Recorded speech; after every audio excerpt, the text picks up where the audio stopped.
Okay, so there are a number of things I want to cover in this video, so bear with me.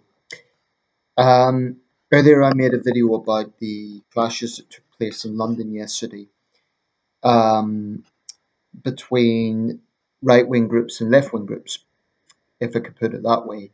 So on one hand, Britain First and the English Defence League, on the other hand, Unite Against Fascism and Antifa protesters. Um, and the traction of that video was I was criticizing the hypocrisy and inconsistency of what I consider to be far left groups. Now, this morning, I'd made a few comments about this on Facebook as well, and someone I know um, kind of challenged me on the points I made. I don't regret anything, I absolutely stand by the points I made. But getting into that dialogue with him did also get me thinking that perhaps it is also appropriate for me to clarify my position on those right wing groups. I've been very vocal about Antifa and the UAF. I stand by that. I absolutely stand by that. I believe they're very dubious organisations. I mean, um, Unite Against Fascism, for example, their vice chair is one Azad Ali, who is an Islamist. He believes that it is morally righteous for Muslims to kill British soldiers. Um, I believe they are basically apologists for Pan-Islamism. That's not to say that I think everyone in those organisations are pro-terrorism, but without question, they are a big part of the problem insofar as addressing the issue of Pan-Islamism, because they endorse the mentality that if you even talk about it, you're an Islamophobe now. The point of this video is not to talk about where I take issue with left-wing hypocrisy. I've already spoken at length about that, and I stand by it. Rather, the point of this video is to talk about why I don't endorse the EDL and Britain First. Some of my viewers may be tempted to think that I am of that persuasion. And I think it's my responsibility to be very, very upfront about what my politics are, what my views are on this. So here's the thing. I think it's fair to say probably the most high profile figure connected with either group, although he's, as far as I know, he's not connected with Britain First, but the EDL, is Tommy Robinson. Um, he's a guy from Luton. I think he's about 32, 33. Um, he set up, co-founded the EDL in 2009, and that was a response to Islamist protests against the homecoming of British soldiers in that town. If you don't know Luton, if you're from outside the UK, Luton is a large commuter town in Bedfordshire, about 50 miles from London, 50, 70 miles from London. It's a large commuter town, but it got national headlines for that reason. So Tommy Robinson set up the EDL to counter Islamist ideology. Now, the organisation has gained considerable attention over the years for being involved in a number of clashes with left-wing groups and for its campaigns against what they perceive to be the Islamisation of Britain. I have to say, I find Tommy Robinson quite an interesting guy. I don't believe he is a white supremacist, and I don't believe he is a neo-Nazi. Nothing that he has said has indicated that to me. Um, and I think it's lazy thinking for people to dismiss him as that. Um, he was involved in a very high-profile press conference in October 2013 with another EDL founder, Kevin Carroll, and they both decided to leave the organisation. Now, they made that press conference with Majid Nawaz and another representative, I don't know who the other guy was, of the Quilliam Foundation, which is an Islamic reform organisation, for want of a better term, that actively campaigns against Islamist ideology.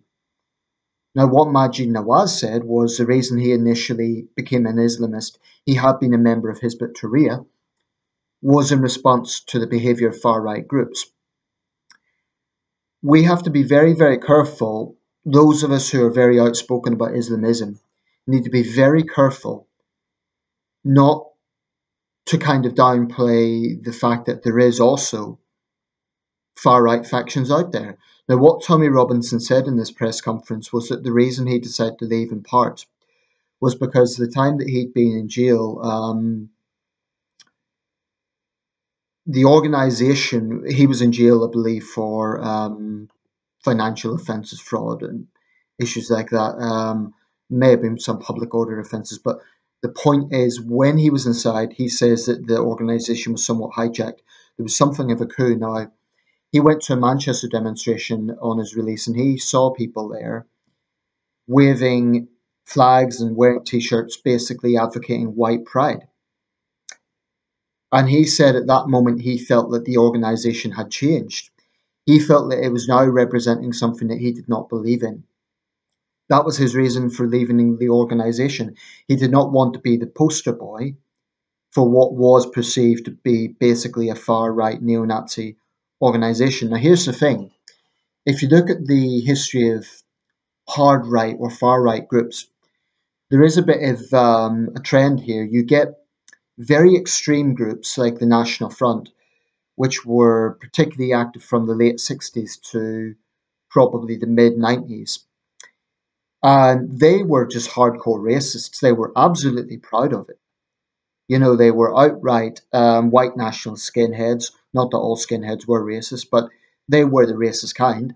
And they were hardcore white supremacist thugs. No question about it. If anyone's seen the film Made in Britain, the character played by Tim Roth and that personified what the National Front at that time were. And we shouldn't overlook the fact that these were people driven by a very, very, very warped worldview. These were people who wanted to see a race war. These were people driven by an intense hatred of all non-whites, etc. Now, what happened around the 1990s was the BNP then started to gain traction, and they were a slightly more acceptable face of the hard right. They were a little bit more responsible.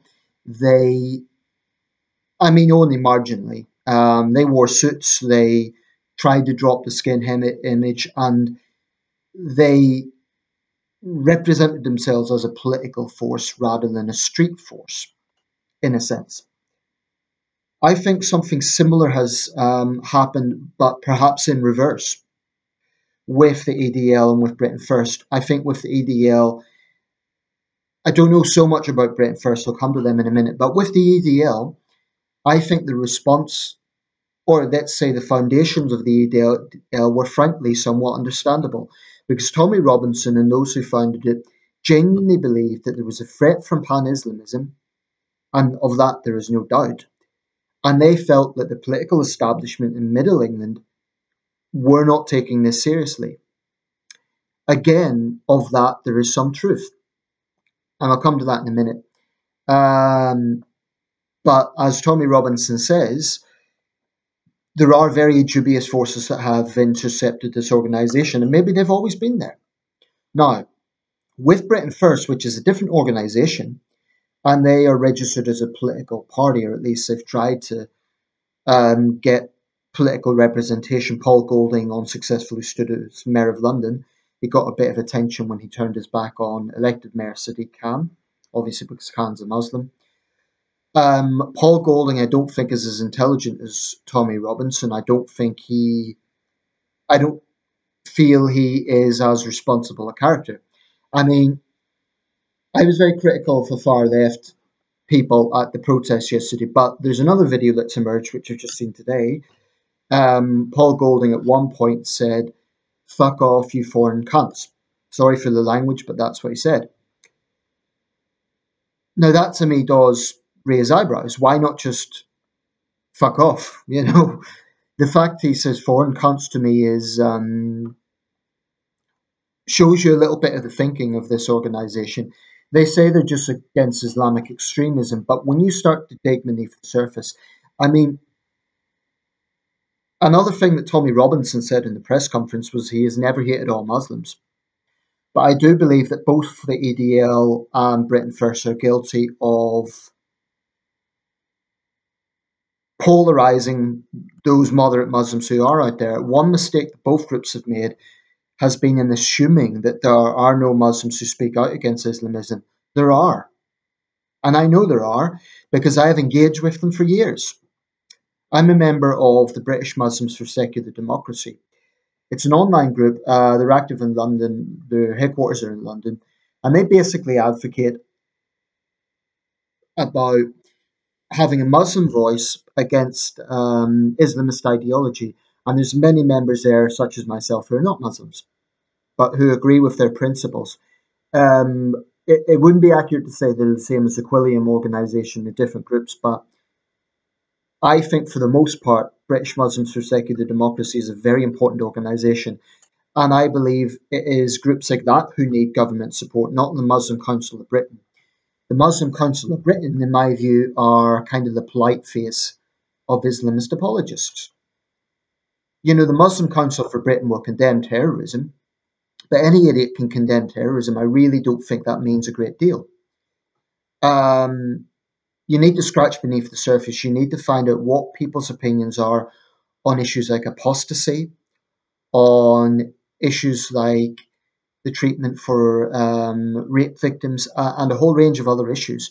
Because extremism isn't just about violent extremism, it's also about ideology. So, you know, I'm naming a lot of organisations here, but that is the situation in Britain today. There is a real political stalemate going on between the hard right and the hard left. What I don't want people to assume is that I am aligned with the hard right because I have such strong views on Islamism and because I have such strong views on those on the left who I believe are apologists. I think the reason why groups like the EDL and Britain First get support is because the insufferable hypocrisy of some on the left. You cannot claim that you believe in women's rights and gay rights and in liberal democratic values if you're turning a blind eye to Pan-Islamism. Now, I've challenged these groups a few times, the likes of Unite Against Fascism, and even some slightly more moderate groups like Hope Not Hate. I challenge Hope Not Hate about this. They claim that they have spoken out against Islamism. It certainly wasn't on their thread. And they said something vague about look at our press release. They didn't give me a link to that, so I had to look it up myself. Apparently, they did condemn Anjum Chowdhury a few years ago.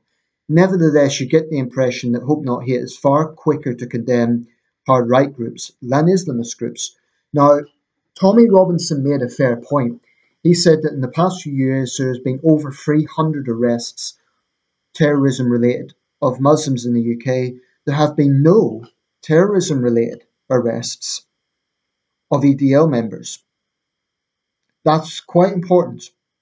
There have been arrests of EDL members for public order offences, but there hasn't been any arrests on terrorism-related issues. So I still believe that Pan-Islamism is a far graver threat today than either Britain First or the EDL. So to come back to the point, why do I not endorse these groups? I do think there is a real question, particularly about Britain First. This is an organisation that came out of former BNP people. And like I say, the BNP itself came out of the National Front. So without question, there is a far right aspect there, and they can't deny it. Another thing about Britain First, there's a paramilitary aspect to them. They wear uniforms, for goodness sake. Now, I challenged them once about this on a forum, and they retorted that it was about uniformity and about camaraderie. Well, are you saying that you want to be some sort of military? Leave that to real soldiers. This paramilitary aspect to them, I find deeply off-putting. The football casual aspect, this whole thing about, and this is also true of the EDL, you know, when they go into town and city centres and shout at the top of their lungs, hey, EDL, and really crude statements about Islam, I think the way to combat Islamism is by intelligent debate. And I'm not saying that street protests are illegitimate. I think they can be legitimate, but they have to be aware how that comes across. Quite frankly, sometimes they just look like a bunch of rowdy football hooligans. I don't think that is the best way to address Islamism. Another issue I take with Britain First, their response to Islamic extremism is to really push what they perceive to be Christian values. Now, a while back there was reports of so-called Muslim patrols going around East London.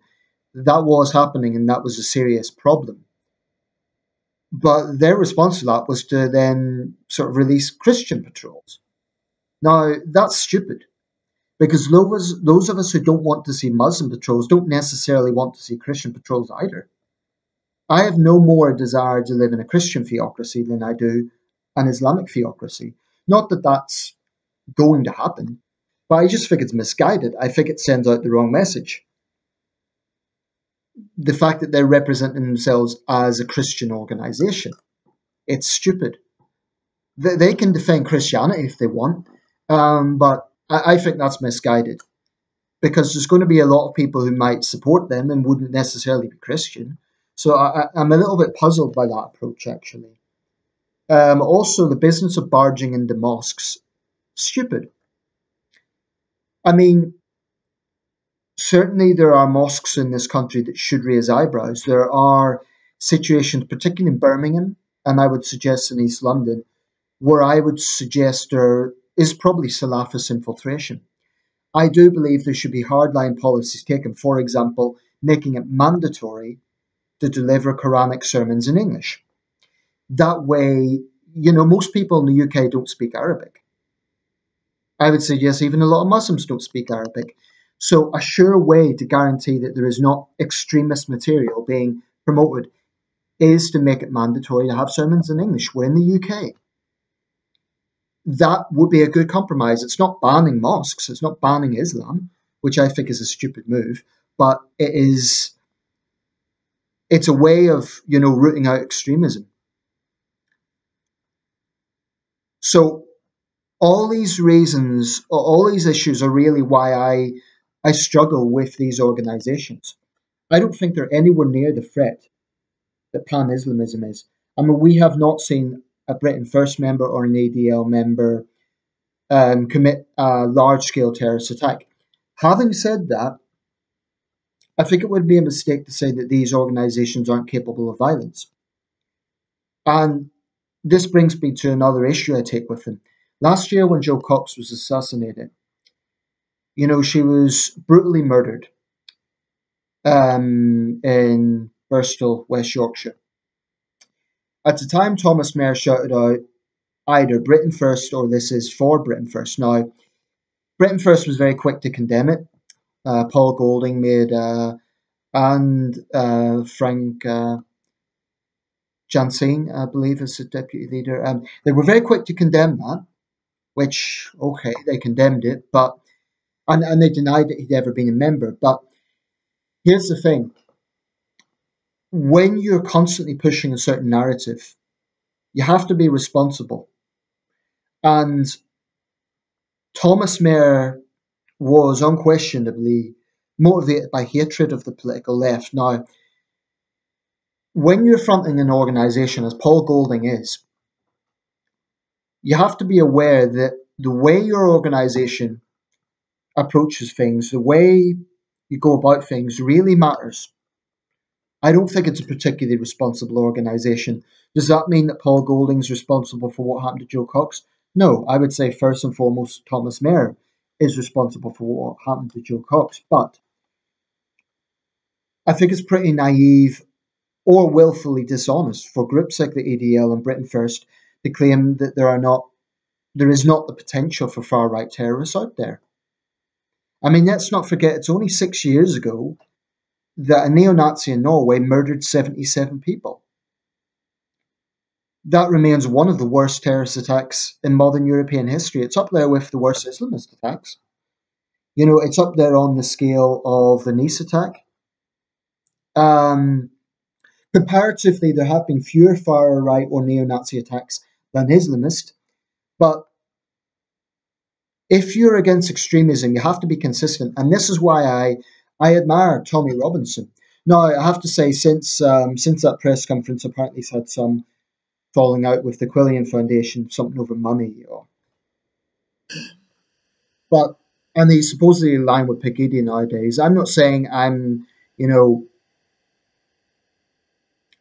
all I'm saying is Tommy Robinson's an interesting guy, and I think that he has shown some personal courage. He's shown courage, A, to stand against Islamism, and B, to speak out against his own side and call out the white supremacists in its midst. Again, both organizations will say they're not racist, and certainly the public image isn't necessarily racist. I mean, they never, you would never hear Paul Golding necessarily talk about white supremacy or the current EDL leader. But I think unquestionably there are neo Nazis in the midst. I think if you look at some of the, not so much Facebook, because in Facebook people have to, it's a little bit more open than YouTube, but if you look at YouTube comments, you will see some pretty extreme comments. You will see some comments like, get these foreign immigrants out of Britain, etc. Now, in Croydon, a young lad has just been beaten up by a gang. Eight, eight scumbags beat up this young lad for no other reason than he was an asylum seeker. And I think it would be pretty naive to say that the rhetoric of certain far right groups is not partly responsible for things like this. Now, first and foremost, it was the gang that done it that is responsible. But if you look at their ideology and if you look at their sympathies, I would not at all be surprised if they, had sympathies with certain right wing groups. So what I'm saying is when you're fronting these sort of organizations, you have to take responsibility. I believe that Tommy Robinson has. Paul Golding, okay, well, he condemned the murder of Joe Cox, but I am not convinced that the approach that they use, barging into mosques, paramilitary style parades,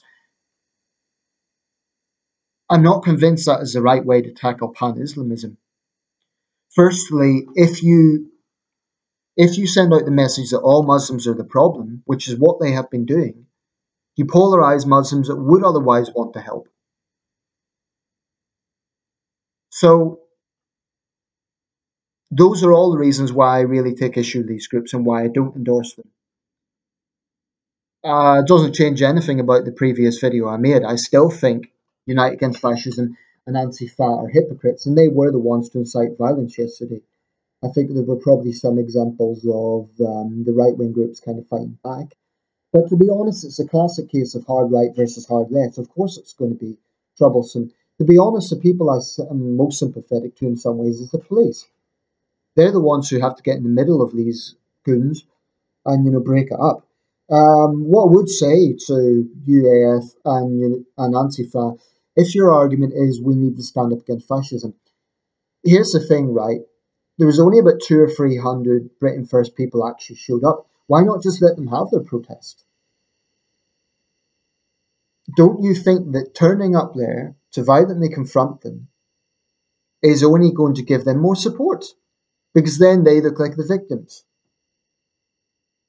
But I take this basic view. Anybody who covers their face at a political event and then gets involved in violence, as far as I'm concerned, they're hiding something. That's what Antifa have done, and that is what some members of Britain First and EDL have done. Not necessarily yesterday, but in other events. So, yeah, summed up, it's the dubious origins of these organisations, particularly Britain First, i.e., the BNP and football casual connections. It is their tendency to get into basically hooligan-esque behaviour. It's the approach of direct action against mosques. I believe sometimes the mosques that they target are misguided because in some cases those mosques have expelled their extremist elements. And I think it's wrong and misguided to say that all Muslims are the problem, or at least give the perception that you're against all Muslims, because there are Muslims who condemn Islamism and acknowledge there's a problem with Islamism. And finally, I will not unsay anything I've said about the regressive left. There are too many people on the political left that do downplay the threat from Pan-Islamism. And that's a problem. So I suppose, summed up, my own views are somewhere between Tommy Robinson and Majid Nawaz. I'm politically centrist, but I passionately believe we need to stand up against Islamism. The reason that groups like, and actually I'll close with this point because it is very important. I think the reason why groups like the EDL and Britain First have got traction is because there has been a perception that mainstream politics has not been listening, has been too politically correct. My phone's going off. I'll leave it there. Thanks for watching.